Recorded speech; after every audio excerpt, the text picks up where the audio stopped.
Welcome back to Robbing Minds. Before we went on the break, we were discussing the Constitution and how the Constitution can be either amended or let the political willpower of the people that we've actually put in charge, the custodians of this democracy, to enforce it politically. Right now, we want to move on to an area that really affects young people, young Nigerians. As you know, Robbing Minds is a show that is really targeted towards young Nigerians.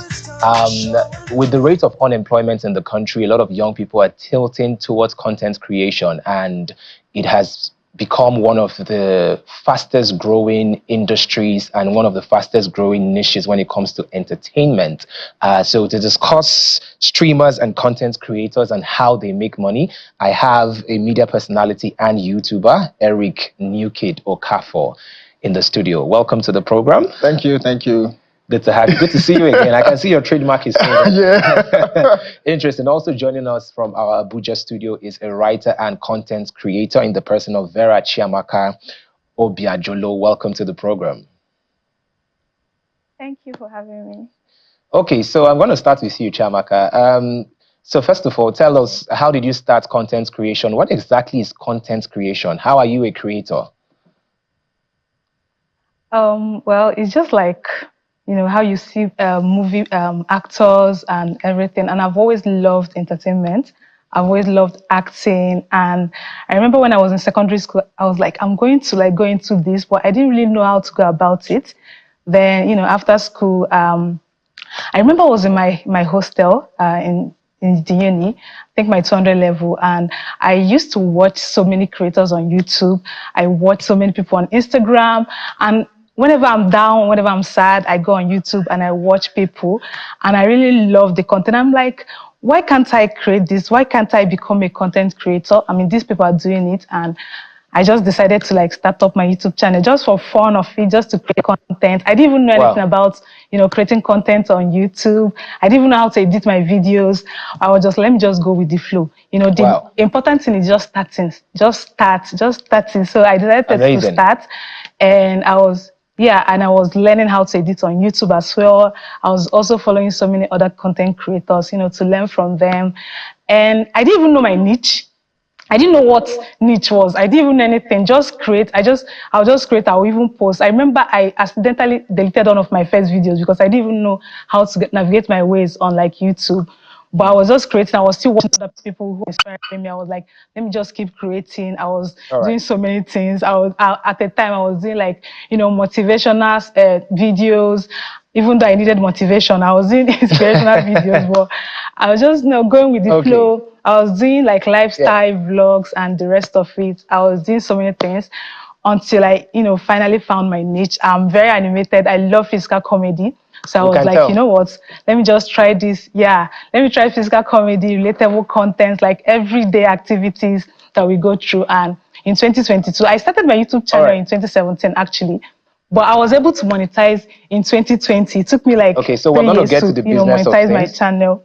We're going to get to the business side of this conversation. But yes, your hard work truly paid off. I was very shocked to see that you have 1 million followers on YouTube. We're going to get to that conversation. Eric, you are a tech creator.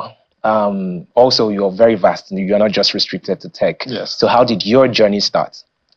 For me, it started, should I go way back or I should just start from the middle? The middle. Because, okay, so I was very interested in tech. I am interested in smartphones. Majorly, then it was Symbian phones, the, breakout from touchlight phones and all that. And I used to obsess about playing games with it, tweaking it and pressing every single option that there was. I was one of those people who, even before this new generation of phone pressers came out, I was a phone presser. And then, my brother would let me press his phone all the time. Shout out to him. He would leave his phone at home and let me press it, and then, and let me play with it. And then when I finally got a job, I got a job with a smartphone company. So, it just made so much sense. Yes.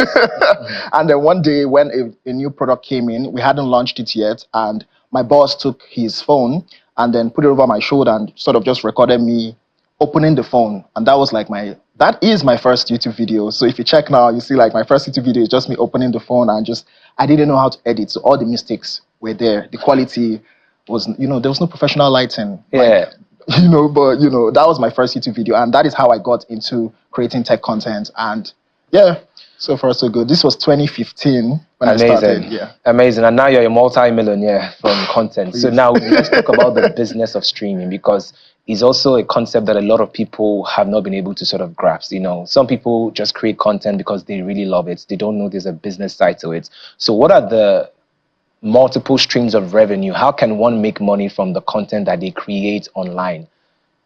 So let's talk about the different platforms.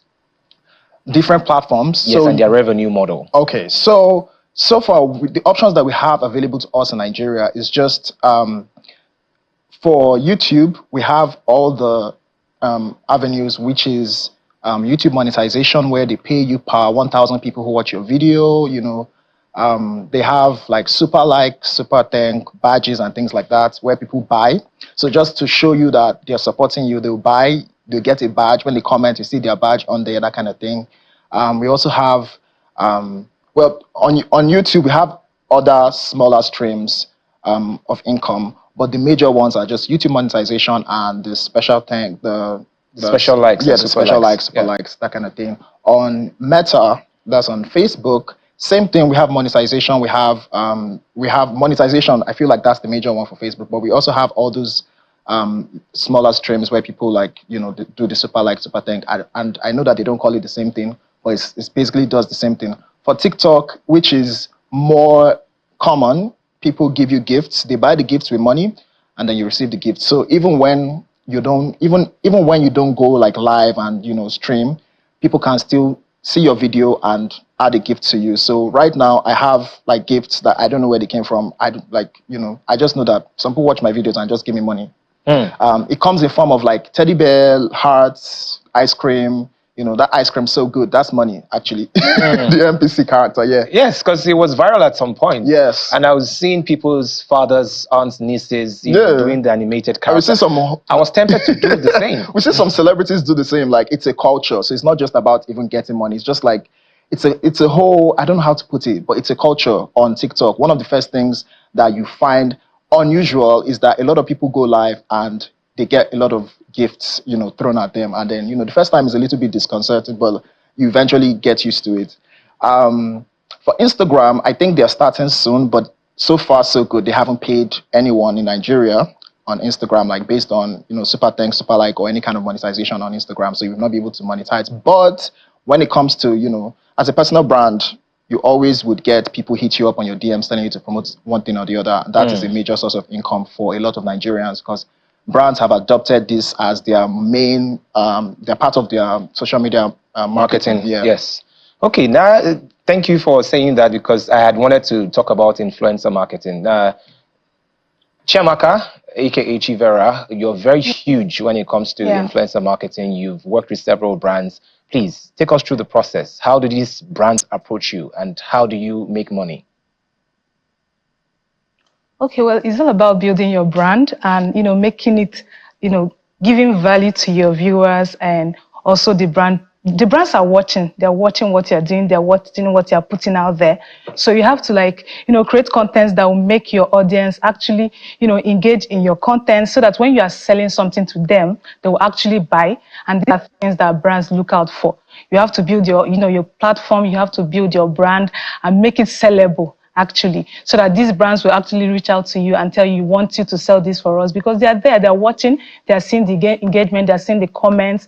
And if you are if you're a brand that people actually love, if you're a brand that is not really out there to, deceive people, you have to make your brand trustworthy, so that these other companies can actually reach out to you to sell their products to them. And I've worked with so many brands. I've worked with global brands. I've worked with, Korean brands and so many of them. And the reason why they will keep coming back is if you give them value for their money, value for what they actually paid for. And if they see engagement from your audience, engaging in that content and actually going out to sell.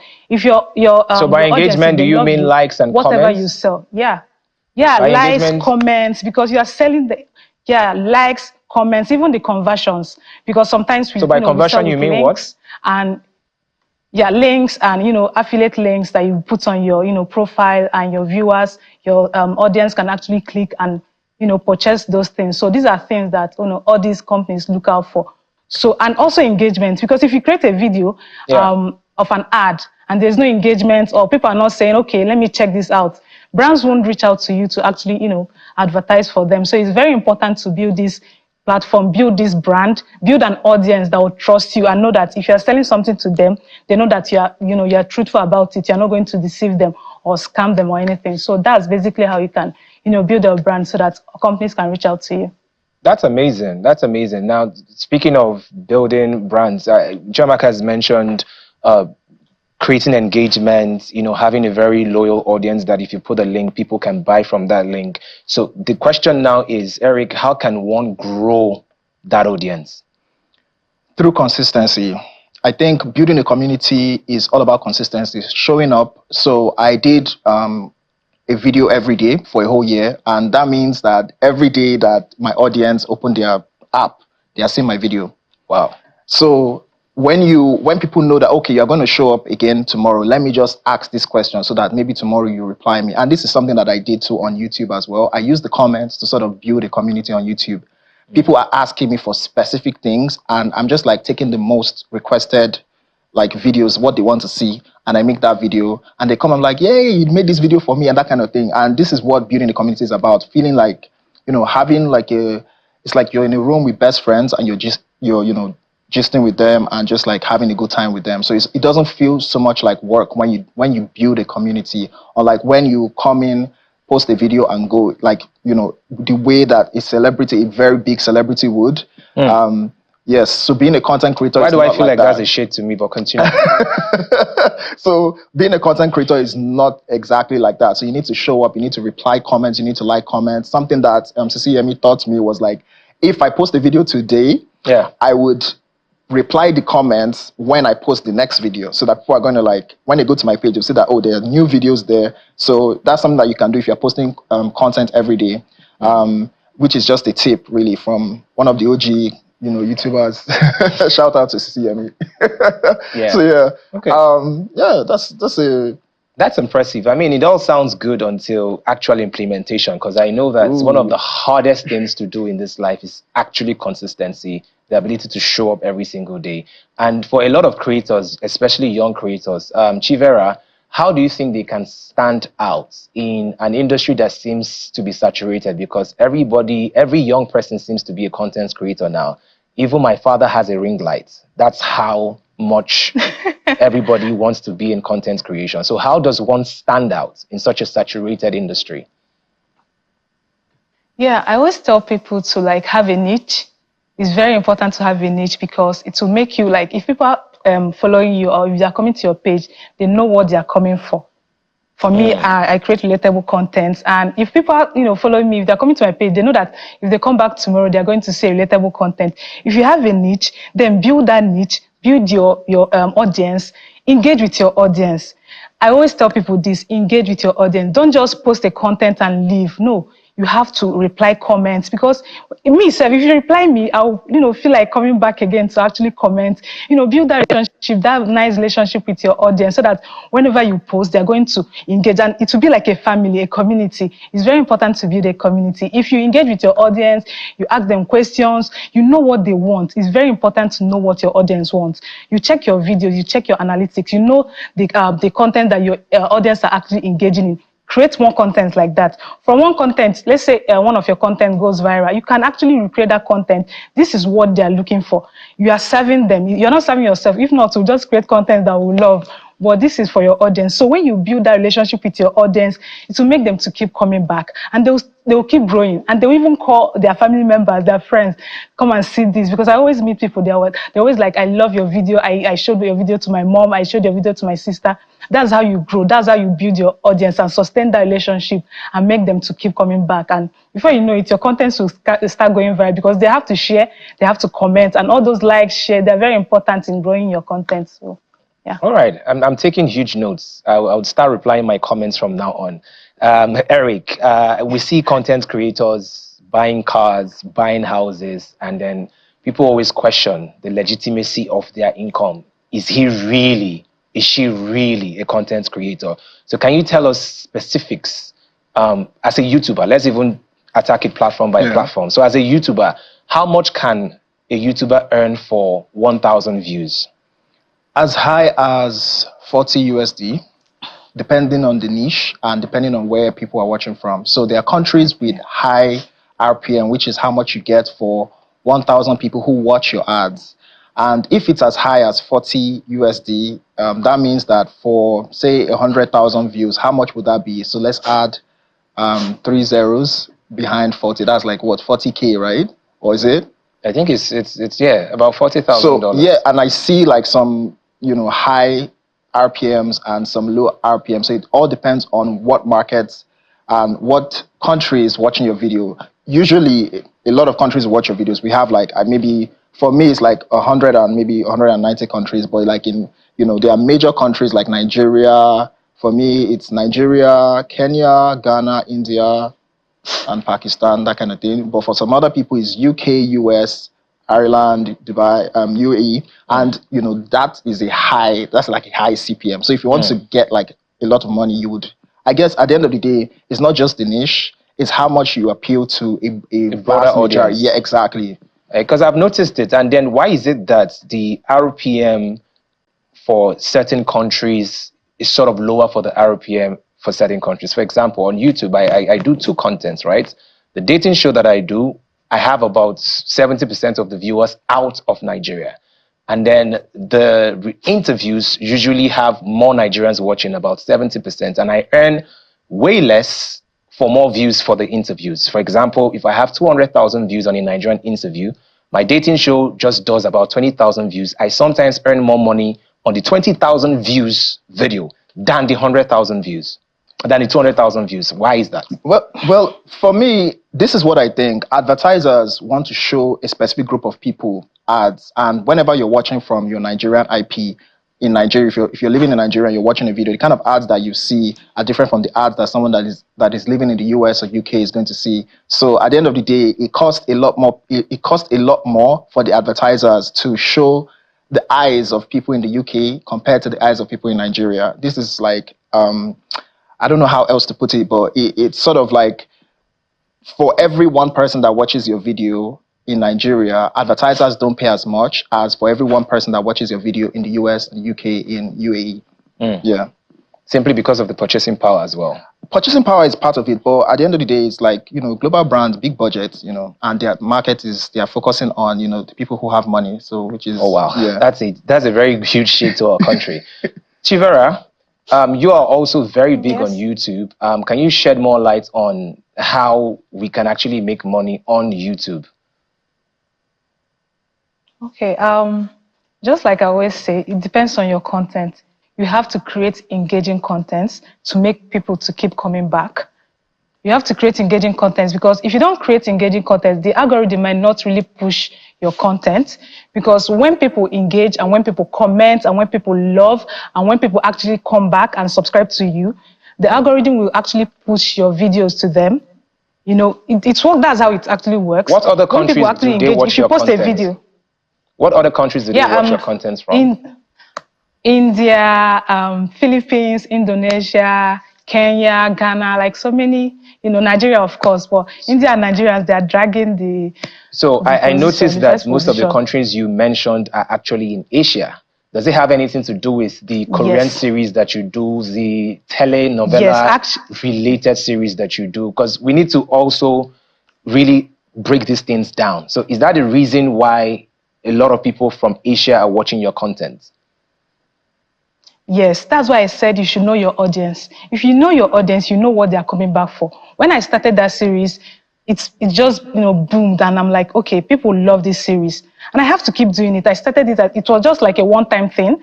I even did everything alone, and people loved the series. They engaged. They loved it. I'm like, okay, this content is doing well. Then I have to start a series. And I think that's where the Asian audience, came from. I started the series. I've done so many of them. So yeah, it's just know your audience and know what to give them, and they will keep coming back. Thank you very much. And of course, thank you so very much, Eric. Thank you, Chivera. We've had such a robust conversation. And thank you. Yes, I am truly hoping that this helps a young creator out there to just keep going, keep pushing. Don't just stand pleasing me.